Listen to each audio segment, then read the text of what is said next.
Dom dom dom dom dom dom dom dom dom dom dom dom dom dom dom dom dom dom dom dom.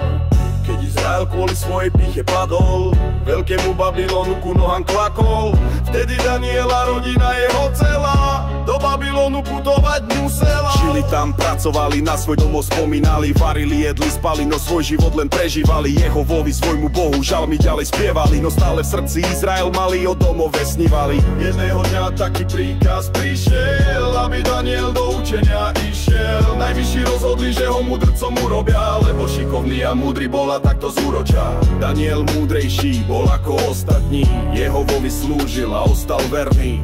Jedlo jedol iba dovolené, to prospelo mu ako bolo uvedené. Danielovi Jehova vždy pomohol, lebo s dôverou sa na neho spoľahol. Daniel Jehovu nikdy nepodviedol, preto s ním bol, až kým nevydýchol. Raz v noci Babylon zlý sen mal, vysvetli Danielovi král ho dal. Sen o časoch budúcich Daniel nechápal, no Jehova mu poradil a preto Daniel nesklamal. Potom ešte jeden sen Babylon mal, o kráľovi čo pichou Jehovu sklamal.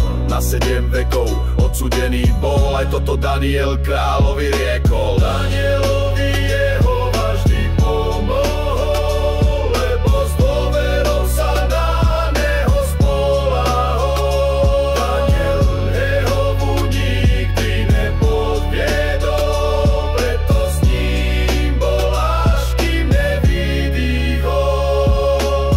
Týmto skutkom Daniel neskončil, Jehova ďalšie veci jemu nariadil. Keď do srdca Jehovu pustíš, pravdu o týchto veciach zistíš.